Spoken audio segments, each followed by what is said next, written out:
Good morning, everyone. Welcome to Biz and Tax Matters with Mike and Dennis. I'm your host, Michael Davis.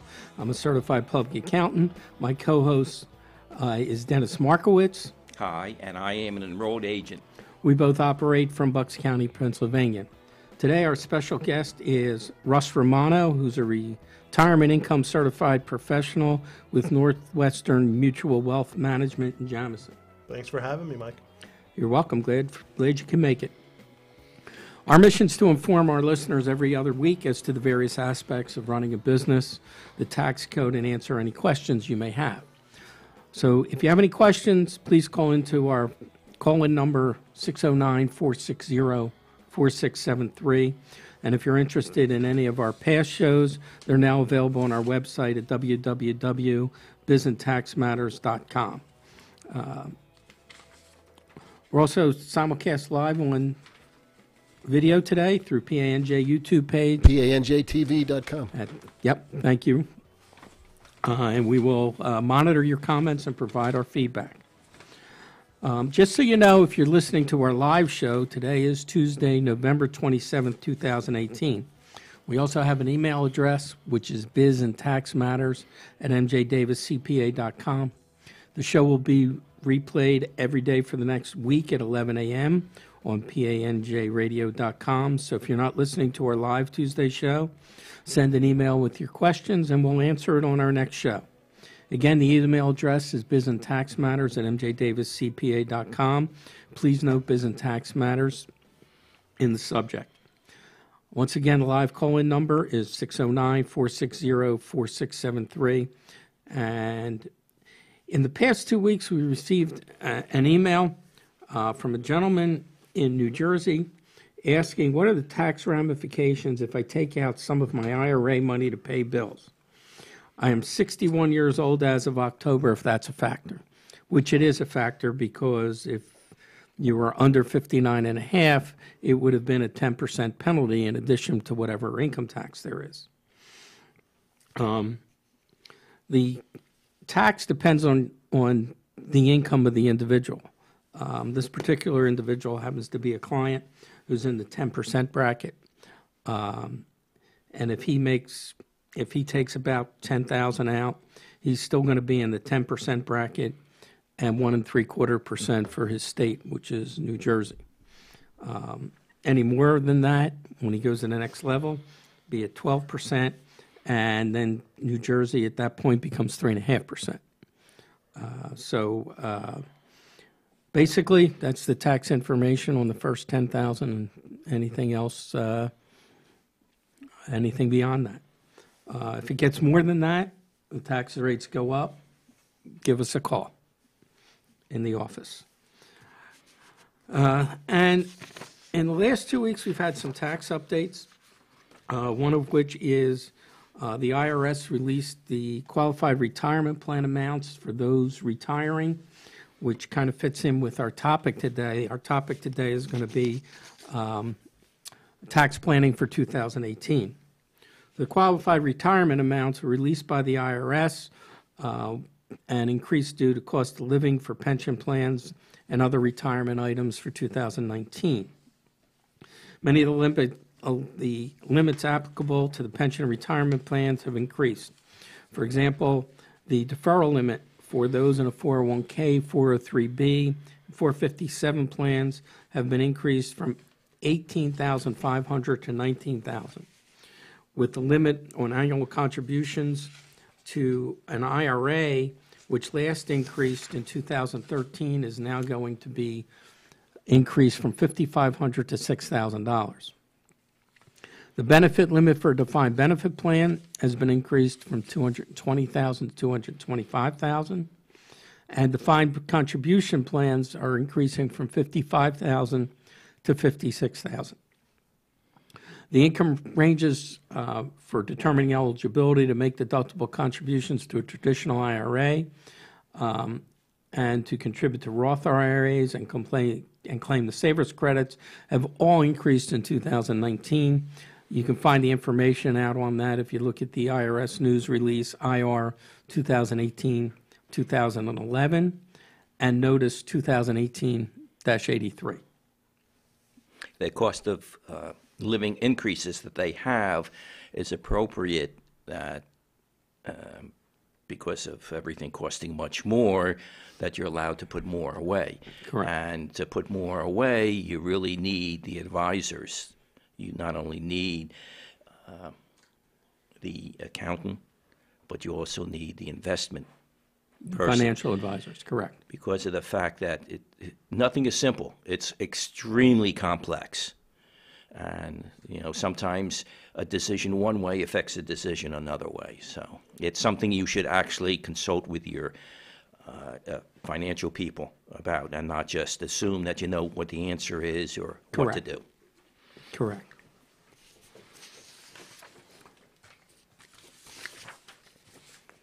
Okay.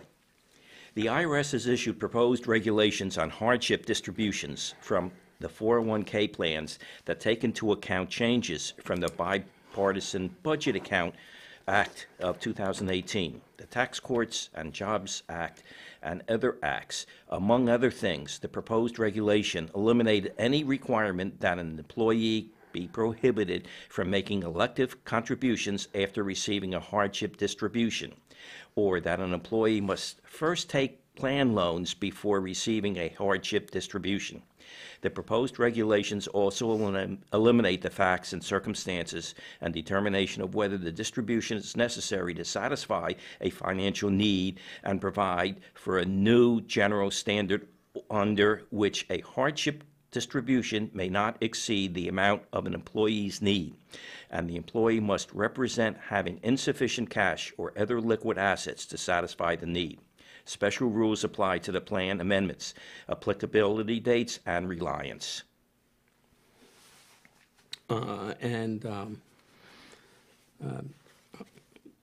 Dennis, you and I are working on a case with somebody that's had an issue, that's had to take everything out. That Yes. I don't know if this is going to help him or not, but hopefully it can. Yes. Because he had to take it out when he moved and sold his house, and the business wasn't doing well. So, Russ, do you have a lot of people that can be affected by that? I haven't dealt with any hardship distributions. I have dealt with people who, were considering, much like your client who emailed you about taking a distribution, whether it be early or after, age 59 and a half, to pay off debt, things like that. And we're kind of assessing the whole balance sheet and making the appropriate recommendations based on that. Ideally, you're not tapping into that resource because you want to ultimately take advantage of compounding interest and growth and tax deferment if Correct. possible. But there's the numbers, and then there is life, right? And what we find is if somebody's going to be encumbered with debt, it affects more than just the balance sheet. It affects your life, your lifestyle, how you interact with family, Stress friends, levels. your stress levels. Everything.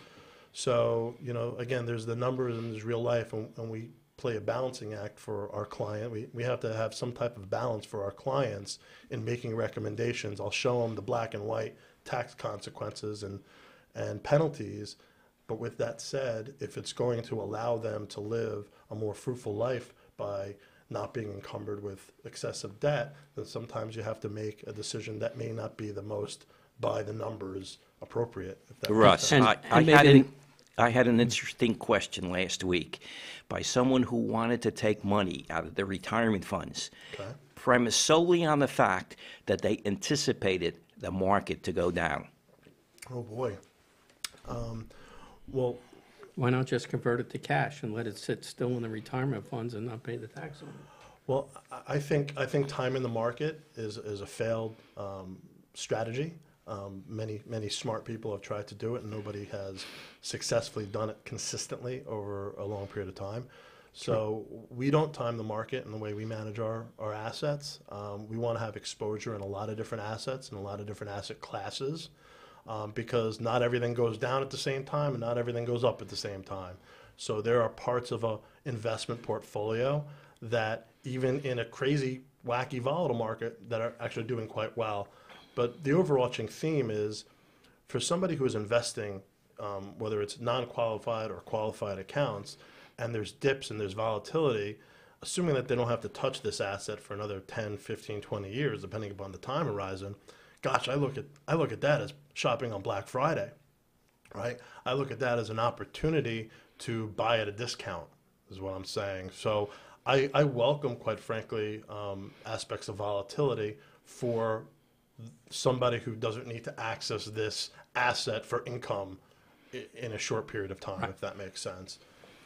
Well, So I would not recommend trying to time the market by selling out of, drastically selling out of positions. What we do is we lean in and out of positions. So there's a vast difference between, getting out of emerging markets because it's been the worst performing asset class in 2018 versus reducing some exposure, in emerging markets and applying it elsewhere. But I wouldn't, completely dissolve positions. everybody that I know of and have spoken to in the financial world have different philosophies, but basically it's always the same. You shouldn't react to the market.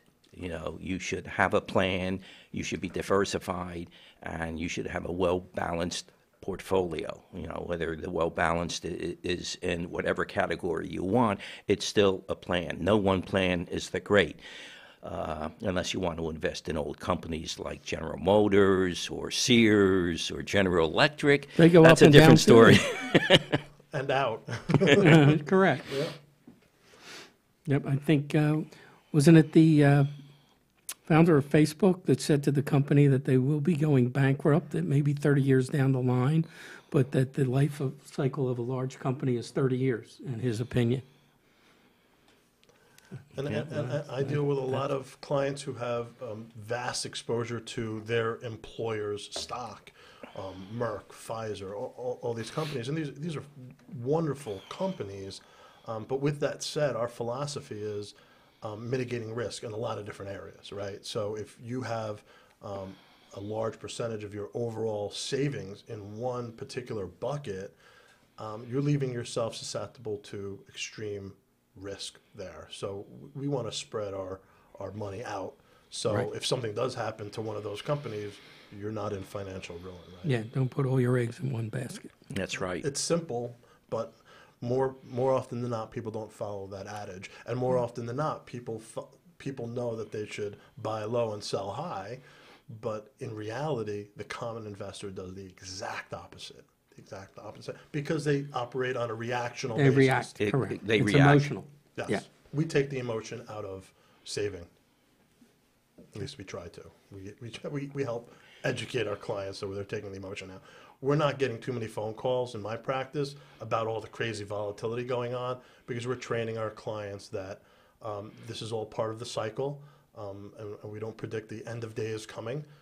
We've seen the beginning of Brexit, we've seen elections, we've seen all these things happen. Even in 2008, when the world was falling apart financially, many portfolios were back in 18 to 24 months, and some less, if designed properly. So what were you doing in 2008? Hopefully you were still contributing to your qualified investment plans or your 401ks, right? That's an opportunity to buy when the Dow's at 8,000, Correct. right? So you've made out pretty well if you've just stuck to the plan. The successful investor usually would buy when the market is down. Of course, the timing of did it reach bottom yet or not is something else. Oh, that's part of greed. Yes. Yes. Nothing wrong with greed. Our last update from the last 2 weeks is I know that we were promised tax reform 2.0 in the last election, that it would be done by the end of the year. Reuters has reported that the White House economic advisor told them that the next phase will not happen in the final months of 2018 during a lame duck session, and that it will be put off till the new Congress takes place, and hopefully, even though the Republicans won't have control of the House, they're hoping they'll be able to get Democrats to go along with their plan. Doesn't the administration want to have a 10% tax decrease for the middle class? That's what they said. Now, how are they going to have that when they're in a deficit spending and they've increased the spending for the military and they want to spend more money. To me, that's an oxymoron. You can't lower taxes and increase expenditures. Anybody that has a job and knows they could only spend the money that comes in. And if the money that's coming in goes down, what do you do? And a 10% decrease in tax is actually minuscule compared to the total picture. True, but I believe that there was more of a 10% tax break given to businesses back at the beginning of the year. Yeah, I'm referring to the middleman. And no, I'm referring to the fact that they didn't do anything to balance the budget at that time and created more deficits. Well, that's true too. So, but, that's what's been happening for a while is, they want to cut taxes and keep the expenses the same. It doesn't work like that. Yeah. I tend not to get too political, but from my experience, people vote with their wallets more often than not. True. So when a lot of folks, business owners and non-business owners, are doing their taxes and they feel like they have a little bit more money, maybe they're getting a little more refund at the end of the day, they may vote that way, even though fiscally it may not be the most responsible thing Correct. to be passing from a legislative perspective. That's true. That's because they don't have all the facts. Correct. And it's the spin that these politicians put on things that you know about. They don't tell you about the other ramifications, unfortunately. Correct. But at the end of the day, to your point, it's just understanding basic balance sheet. You don't have to be a you don't have to be a CPA to understand that you have money coming in and you have money going out, right? Like you can't just make up money. Otherwise, you completely. Sure, you can make up money. You can Just make it get up. more credit cards. That's all. Exactly. Exactly. You're absolutely correct. An unlimited credit card. Credit line, I should say. And of course, for some of the younger generation, there's a bank that they deal with, which is the dear old Bank of Dad. Yeah, well, that's besides the point. Yes. Not getting into that. This week's topic is what we're going to get into now, which is tax planning for 2018. And there's a bunch of things that have had an effect based on the Tax Cut and Jobs Act. For individuals, there's lower income tax rates, increased standard deductions, severely limited itemized deductions, which kind of offsets the standard deduction in a lot of cases. No personal exemptions, increased child tax credit, watered down alternative minimum tax on individuals, and many other changes. For business, the corporate tax rate is down to 21% flat. There's no alternative minimum tax for corporations anymore, for C corporations. And there's new limits on business deductions for interest, entertainment, liberally expensing depreciation is now available. And there's a new deduction for non-corporate taxpayers called the Qualified Business Income Pass-Through Deduction. Okay. All of which we will get to. I take exception that they said that they reduced the corporate rate to 21%, because most corporations of the people, their rates went from 15% to 21%. On the first 50,000 of income. Correct. Now, Only- small businesses, you were always able to control that income by either giving out bonuses to the sole shareholder or increasing the retirement benefits. So you had some control of what you can do. Still Here, control over that. you still have control, but it's to me a tax increase for many middle class and For smaller. for a lot of small businesses that are Yes. C corporations, Yes. it's an increase. But there aren't that many C corporations anymore for small businesses. by election.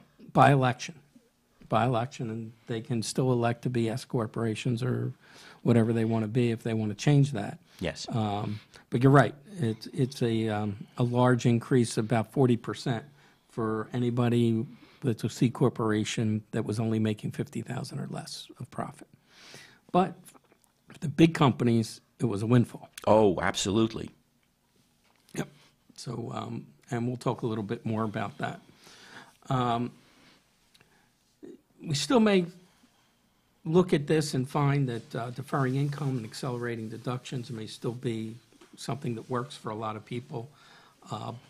Something that is probably going to be more concentrated of bunching expenses into a year in order to take advantage of certain deductions, and also deferring income or accelerating income to take advantage of certain phase-outs and tax breaks one year versus the next. But I want to stress one thing to the listeners. Whatever we say here is a lot of generalized. When it comes to your particular situation, see your financial professional and talk to whoever you use for your taxes to determine what is best for you. When I started out in accounting, there was a general law and 2 exceptions. And rarely did anybody fall under the 2 exceptions. Today, there's a general rule and 1,001 exceptions, and rarely does anybody fall into the general category. That's true. Mike and I laugh when we hear tax simplification every year, because all they do is compound it and making it more complex, and it's strictly on a fact and circumstances of the taxpayer. So you have to consult with your tax professional to make the determination of whether it's worth your while. And he can't give you an answer until he analyzes your situation. And that situation will change from year to year. And if you're looking to find a tax professional to work with, there's always, obviously we're available, but if you're looking for someone close to you in Pennsylvania, you can go to the Pennsylvania Society of Tax and Accounting Professionals website and look for members of the organization that are close to you wherever you live. I actually got an email from someone about 2 weeks ago asking, they're looking for someone local, and I forget where they said they lived, but I checked it on the map, and it was about an hour and 15 minutes from me. And that was the answer I gave them. I said, I'm an hour and 15 minutes. If you want to come see me, that's fine. But if not, here's a place to go to find somebody local to you. So it's a great resource, and that's pstap.org. And that organization is very good, because they monitor the people there to make sure that they have their credentials, that they keep up with their continuing professional education. And these people know how to do tax returns. You know, just because you're an accountant or you're a CPA doesn't mean you know how to do taxes. Correct. And I think an important point, overarching theme here is you're a business owner. There are so many changes constantly happening. Correct. You're running 1,000 miles an hour trying to operate your own business, manage employees, whatever it may be. Running your own life can be a full-time job, and it is. For you to have a full understanding of what's going on from a tax perspective is near impossible. So, I really encourage my business owner clients to be reaching out to their accountants earlier rather than later. Let's not wait until a week or two before you're trying to file. Let's be a little proactive. And the reason we're talking about tax planning now is because there's about 5 weeks left in the year, and there's many things that you can do prior to them to reduce your tax and plan next year's tax. Once December 31st passes, there's only 1 or 2 things that you can do after that, and that's pretty much just putting money in a retirement plan. In a lot of cases, you also have to address that, because some of those plans have to be opened in order to do that before the end of the year. So, as a matter of fact, there's one, I think, weren't Simples, wasn't that date October that they had to be opened or something? There's one plan that was October that had to be opened to be able to use it for 2018. I forget which one it was. Well, there's so many factors involved, and Russ can attest to this. Anybody who has investments should be aware of it. They have mutual funds. These capital gains Correct. will hit you and hurt you if you're not aware of it. And, sometimes you don't know about it until it's too late. Correct, because the capital gains pass through, and then depending on your tax bracket, which we'll get to,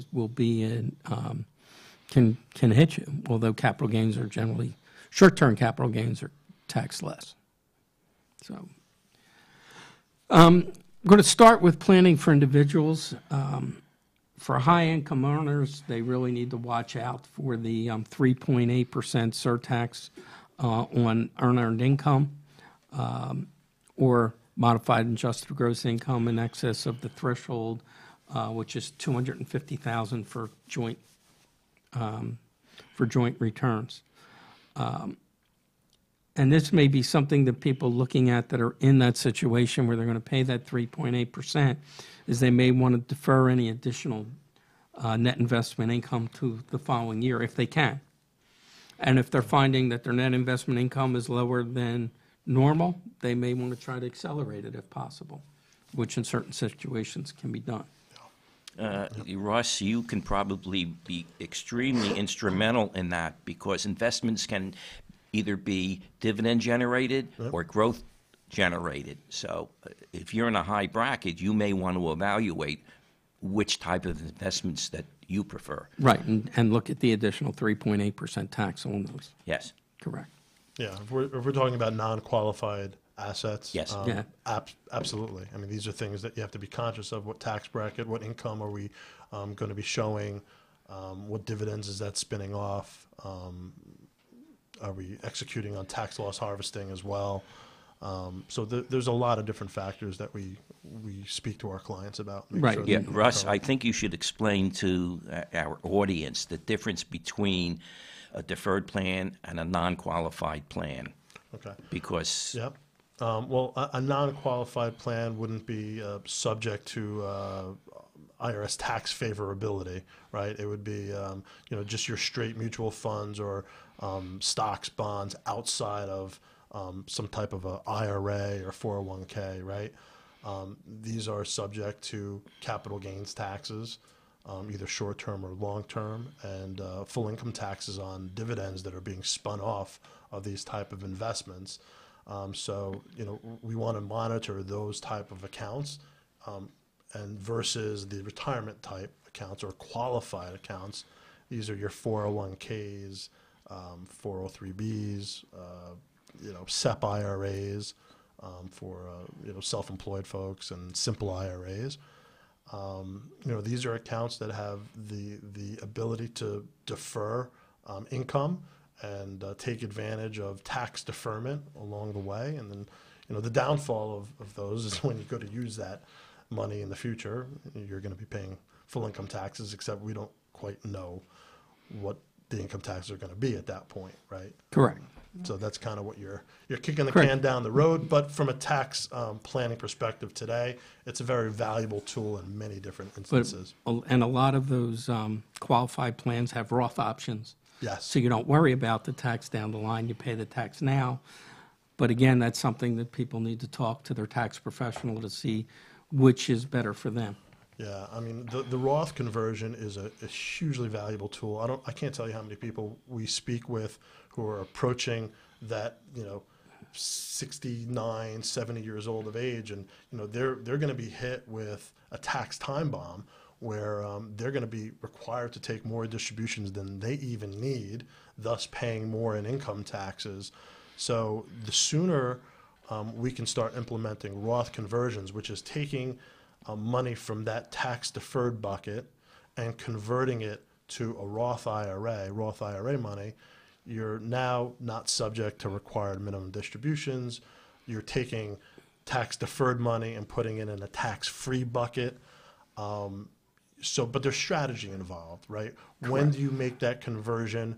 What is your tax liability going to be? Because you're going to give the time? tax money up now to do it. One strategy that we've done is, if positioned properly, and we're working with clients, at younger ages, and we can kind of position a cash alternative. We like to use permanent life insurance quite often in this space, where you're building cash value or equity in these policies, and then later on in life, we can take a distribution on a tax-free basis, take a policy loan from that cash value life insurance, use that as livable income, and then take your IRA or 401k, do a Roth conversion, right? So because if you take $100,000 and do a Roth conversion, you're going to have to pay income taxes on $100,000, right? But you don't see that, you're not using that $100,000 to actually live on, right? You're just converting it into the Roth for that particular conversion. Right. Well, what if you took a tax-free distribution from your permanent life insurance policy, right, of $100,000? So now you're actually benefiting from the income that you actually need on a tax-free basis, but also converting tax-deferred income to tax-free income. Unfortunately, You have to be positioned properly. You can't just, start I had a that plan on day client one. several years ago, he's now in his 70s, that was, he's a dentist approaching retirement and had more money in his retirement accounts than he needed. And what we did is every year we would do our tax plan, take out enough to keep him in the 25% bracket. Exactly. Okay, roll it into a Roth because at 70 and a half, he doesn't have to take that money. And he can also leave that easier to his kids. Yep. Because he doesn't have to take his required minimum distributions. And so we plan that. That's the difference between tax preparation and tax planning. Correct. So That's exactly right. You're planning with your clients, which is hugely beneficial. And it's a strategy that works best, as it relates to Roth conversions anyway, works best if you do it incrementally and you start earlier rather than later. Right, and we did that. We did that for about 10 years prior to his retirement. What many people don't know, and part of what our firm does is we're combing through employee benefit packages for our clients. What many people don't know is they actually have access to a Roth 401k, where Correct. And they've been contributing to traditional 401k this whole time. They weren't even aware of the Roth component of their 401k. And I don't like to make broad generalizations and say one is necessarily better than the other and make a blanket statement. What we like to implement is a little bit of both. So, if there's an opportunity where you can contribute to a 401k on a tax-deferred basis and also pay the taxes now and put some into the Roth, then you get the best of both worlds. And a lot of that also applies to how old the individual is putting the money away, because it has a longer chance to build. Yeah. So unfortunately, there are so many scenarios, and the complexity changes every year that even if we would discuss this for the next month, we wouldn't cover all the items. And it's strictly on an individual basis. Correct. Yeah, and again, that's why we did say, everything is an individual basis. Talk to your tax professional. Yeah. And I think it comes with having reviews with your clients and making Correct. sure you're having conversations, asking poignant questions. We reach out to our clients at the minimum on an annual basis for a review, and some of our clients say, no, nothing new going on. And I don't think there's a reason for a review. I don't need any more investments. I don't need any of this. And I always try to emphasize that, it could be something as a 20-minute phone conversation, but there may be one point in that conversation which opens up an idea or a thought or Correct. a new strategy. And I think it's hugely important to make sure that you're booking your annual reviews or quarterly reviews with your tax professional, with your financial advisor. Even if there's nothing new to be done, I think having that conversation and taking a little inventory is profoundly important. Right, and even if there's nothing new to be done, doesn't mean that it won't change things you do for next year. Yeah. So we're coming up on break, and the last thing I want to cover before our short break is that the other thing that high-income people should be looking out at is the 0.9% additional Medicare tax for earned income. Again, that's for income over $250,000. If you're a wage earner in that bracket, your employer will be taking that out already. But even if you're in that bracket and you as one individual is making that much money and just getting there, when you do a joint return with your spouse, now your spouse is going to be taxed at that 0.9% because you're going to be filing a joint return. Yeah, I was going to mention to you that you can't just take it on one individual's No. compensation. You can have a husband and wife approaching that $250,000 very easily, and all of a sudden they have this new tax they have to pay. And that's And the employer doesn't know this. That's exactly what I was leading up to. The employer does not know it and does not withhold it. They're not required to unless the individual that they're employing is making more than $250,000. Yes. So it doesn't always get withheld, and it's a shock on the tax return. And you've had people that have been in that situation, as have I. Yes. So we're at the break. We'll be back in a couple minutes. Thank you for listening.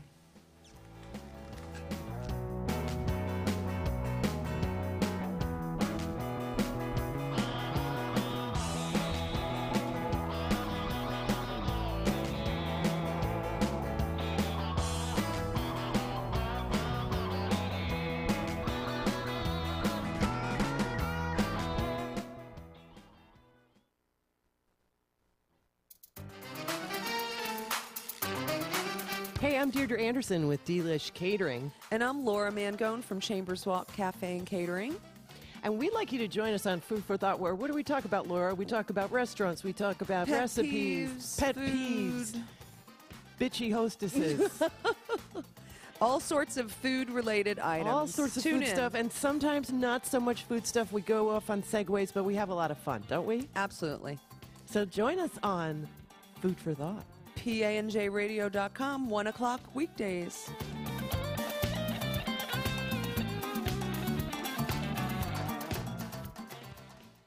Hi, I'm Vinny Veterosa, and I approve this message. Vinny is such a pussycat. And incidentally, if you've never had a massage by Vinny Veterosa, you must do it. You will be grateful to me for having suggested it, for him for having done it, and for yourself for having the wisdom to accept the advice.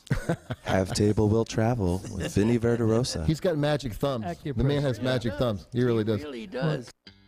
Right now, 3 one-hour sessions for the price of 2, which include general massage, reflexology, and acupressure. Check me out. See for yourself why people feel so good when their session is done. On Facebook, Acupressure Have Table Will Travel. On the web, relaxintoreiki.com/partners. My telephone number is 732-259-3129. And you can get me here anytime on PANJradio.com.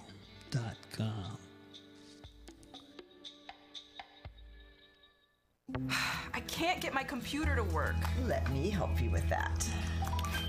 How'd you do that? I just got techie with Geeks on Site. Our geeks literally come on site.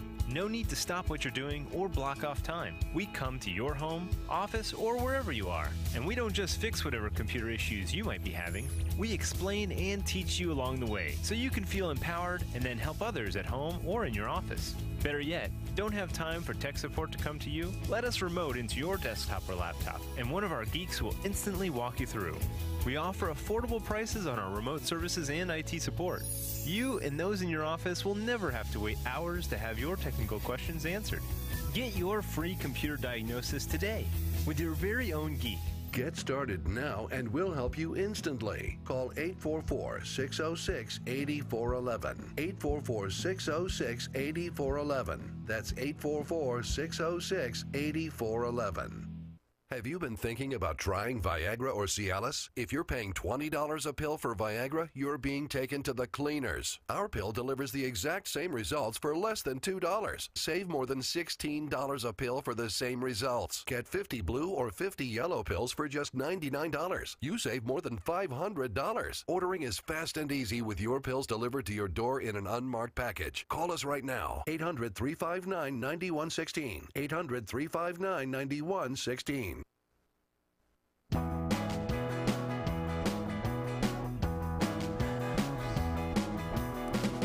Welcome back to Biz and Tax Matters with Mike and Dennis. Again, I'm your host, Michael Davis. I'm a certified public accountant.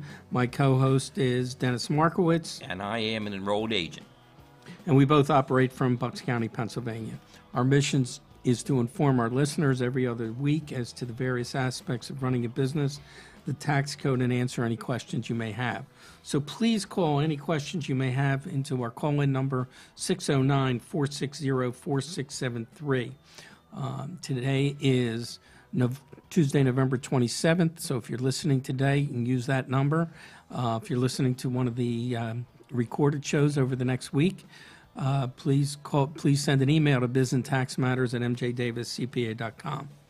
Today, we're also live simulcast on video with PNJ YouTube page at www.panjtv.com. So you can actually take a look at our radio faces. And back to our topic, and again, Russ, thank you for being here. Thank you for having me. Appreciate it. Long-term capital gains on sales of assets held over 1 year are taxed at various rates, 0, 15, or 20%, depending on the taxpayer's taxable income. Zero rates applies to the amount of capital gains if your taxable income is under $77,200 for an individual, and it then goes up to 15%, and that goes up from $77,200 to $479,000, and then over that, over the $479,000, it's taxed at 20%. And this, it used to be that it went by tax brackets. So if you're in, I believe the 28% bracket went up, covered that $479,000. It used to be that if you went into that tax bracket, you were still at 15%. When you went over, it was 20%. It's now not that way because the tax brackets now go from that bracket goes from $400,000 to $600,000. So it's kind of in the middle of a bracket. So when they changed the brackets, they didn't change it for capital gains. So if you're thinking that as it was in the past, if you were in that particular tax bracket, you're still going to be taxed at 15%, and that may not be.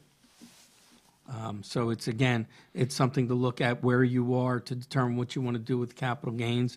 And as Russ referred to earlier, you may want to harvest some of your capital losses to reduce those gains. Yep. Yeah.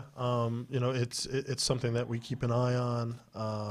We don't expect our clients to, but if we can sell positions that aren't doing well to offset some of those gains, that's something we'll do.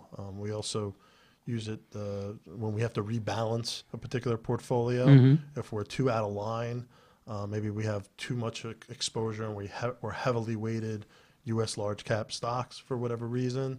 We'll take advantage of tax loss harvesting and sell some positions off and rebalance a portfolio. But it's something that we leverage and we use with our clients quite often. A lot of clients also may want to look at postponing income and accelerating deductions to 2018. If it can enable you to take advantage of some larger deductions, credits, and other tax breaks. 2018 phased out a lot of things over adjusted gross income, including deductible IRA contributions, child tax credits, higher education credits, student loan interest, things like that. Postponing can be desirable for those who anticipate being in a lower tax bracket next year due to a changed financial position. Maybe you're going to retire or something like that, or you're going to lose your job for whatever reason. But in some cases, it may pay to actually accelerate income into 2018 when those things look like they're going to be the other way around. So again, it's something to talk to your tax advisor, your financial advisor, about where you are now and what you anticipate for the next year. All about total planning, not necessarily tax planning. That's really, again, around total planning and things like that. Yeah, and that brings up that Roth conversion conversation as well. If you're anticipating a low-income tax year, that's an Correct. opportune time to do something like a Roth conversion. Correct. If you're in a 15% tax bracket, it may be a very good time to do that. Yeah. It also may arrange to try to get your employer to defer income until 2019. Like if you're getting a bonus, you may ask them, can you put that off till 2019? Generally, your larger employers can still accrue it and take the deduction either way and put it on next year's tax for yourself. I have a particular client we're talking to his employer every year at the end of the year because he also has a business that does very well. And so we try to balance one with the other. It's just something you have to look to when you're looking at your overall package. Those that take itemized deductions really need to look at that, especially Pennsylvania, New Jersey clients. The standard deduction is now $24,000 for joint, but the big change is, two big changes. Miscellaneous itemized deductions are no longer deductible. If you have employee business expense, you're an employee, they are no longer deductible. They are for state, but not for federal. Also, the other thing is the cap on state and local taxes, cap of $10,000. I was doing a tax plan for a client that had last year $38,000 in deductions. Okay, $24,000 of it was state and local taxes. Once you take the $14,000 off, now it's questionable whether they're going to be itemizing, and that's a big hit for them too. Unfortunately, there's not a way you can plan around that. I was at a client yesterday. His state and local taxes are real close to the $10,000, so I told him to pay what he's going to owe the state next year now. Another client that was way over, I'm telling him to pay it later when it's due. So it's part of the game that we have to play. Yeah. Especially in New Jersey, where real estate taxes, $10,000 would be considered cheap, and that doesn't include the withholding on your income taxes. And there's a lot of people that have summer homes. Yes, so that this $10,000 limit is not only on real estate taxes; it's on all the taxes you can deduct. Correct. So it's very easy to exceed in today's market that $10,000 in tax deduction. Correct. Very, very easy. But I don't know that I've looked at any return where anybody wasn't really close to it, and most people were over it right now, especially in Pennsylvania if you own property. Yes. And if you make any kind of money between the state and local taxes, you're going to be over. Oh, sure. And especially if somebody works and lives in Philadelphia. So the other thing you may want to do is look around a bunching strategy of deductions. For example, like I said, this client that was $38,000, we now take the $14,000 off. He's real close to the standard deduction. He may want to consider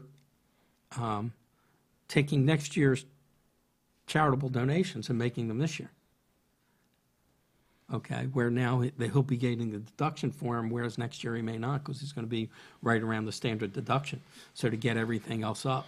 So, bunching expenses like that, bunching medical expenses to make sure you go over the 7.5% limit is also something people should be looking at. The medical expenses are not deducted on an individual return when incurred. They're deducted when paid. So people have to look at paying them. Even if they pay it on a credit card, it counts as being paid. Yes. So it's correct. something that people should be looking at this time of the year. And that is the exception to the cash basis tax return. All expenses you can only deduct when you physically paid within the calendar year. The exception is if you put it on a credit card. That's because the credit card is considered a loan. Yes. That's why. So you're borrowing the money and paying it. And that actually is the next item on my list is consider using a credit card to pay your deductible expenses. Well, that's why it was brought to my mind and attention when you said that. Oh, you're reading my outline. Okay. Yes. Okay. Look at your RMDs now. For those over 70 and a half, the required minimum distribution from your retirement plan, now's the time to look at it. In particular, if you're going to be 70 and a half this year, you have to decide whether to take it this year or take 2 next year. Postponing it is not always a good idea because when you postpone it, the following year you have to take 2 distributions, one for 70 and a half and one for 70 and 1, and that can put you in a higher tax bracket and cost you more money. So if you're in that situation, check your RMD, what it is, and it should be pretty close to both years. The percentages of withdrawal doesn't change that much. And make sure that you're paying the least amount of tax you can on that money. Yeah.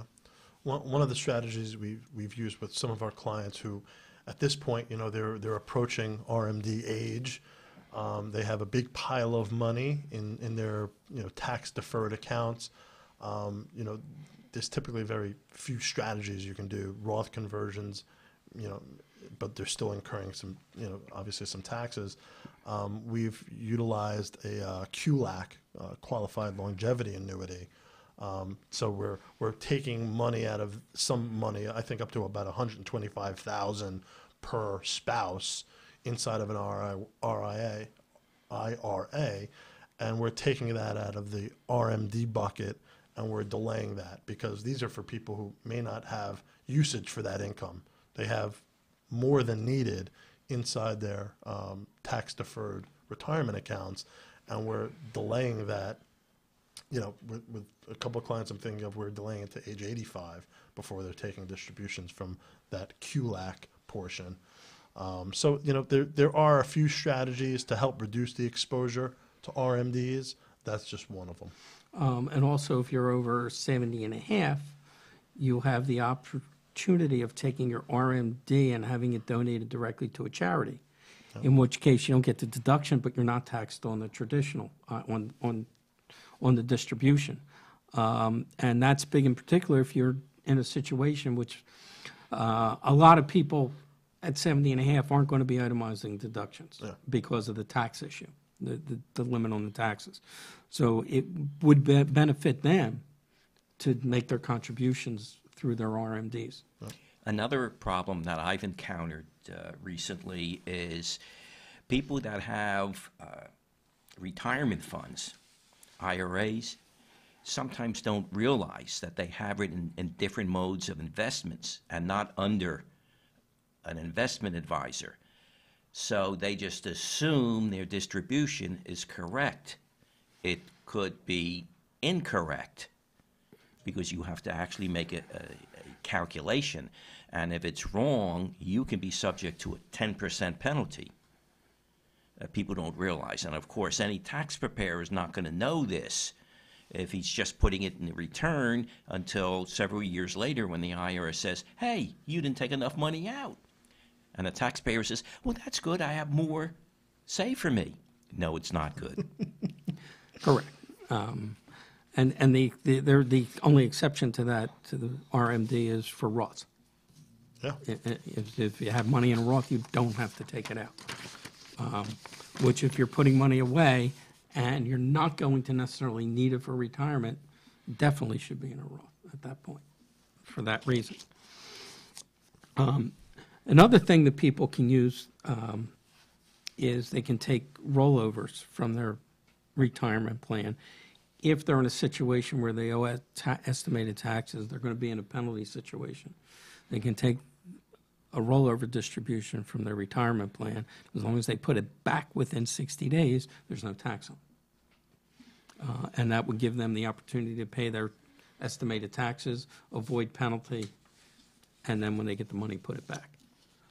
So that's also a good option for individuals to do. Just have to be careful. You have to be careful, and you have to do it in the right situation, and make sure you pay it back in the 60 days, or you're going to pay tax on that distribution. Yeah. But it's something that's available to people that may need it. The other options coming up are if you are an individual and you're working for a company that has an FSA flex account or an HSA account, is to make sure you have the maximum paid in that you're allowed to pay. That's money that reduces your tax without having to itemize, and gets put away, earns money tax-free as long as you use the distributions for medical expenses. The HSA, in my mind, is a better option because you really can keep putting money in that and not using it until retirement. Yeah. Okay. which is what I like about the HSA. With an FSA, you have to use it by March of the following year. So depending on which one you have is what you should look at. But if, I think, personally, I think a high-income taxpayer that is eligible for an HSA should put the money away. If you're in a high deductible plan and you're not taking advantage of HSA, I would do everything in my power as an advisor to recommend that you do so. There's not too many vehicles that reduces your taxable income currently. It's going to grow tax deferred. You're not going to pay any taxes on the usage as long as it's for a qualified medical expense. If you say, and you come to me with an argument and say, well, I'm healthy, I'm not going to need to use it. Well, maybe not today, but eventually you will. And if I have a client who is positioning themselves with saving into an HSA, and now they're in their 40s, 50s, and 60s, and we're talking about long-term care planning, well, gosh, what a great asset to have. Absolutely. In any situation, but when I look at the statistics, 70% probability of having some type of long-term care event in your lifetime, those are pretty staggering statistics. So it's not about if, it's almost when something does happen and you need care at some point in your life, having that bucket of money on a tax advantage basis is valuable. Unfortunately, most of the people that I see come across my desk with HSAs, they put in what they think they're going to spend the next year and take it out. Whereas they should be putting in the max and paying their medical bills separate, because it's also part of a retirement plan. Yeah. So I've been a big fan of them for a long time. Increase the limits, I say. I think it's, what is it, 39, this is your space, maybe about 3,900, no, about, was it 6,000? I think it's 6,000 for for a family. For a family? Yep. If you're both on a high deductible plan? Correct. So yeah, it's a lot of sense as part of the overall retirement package. Gifts, if you want to distribute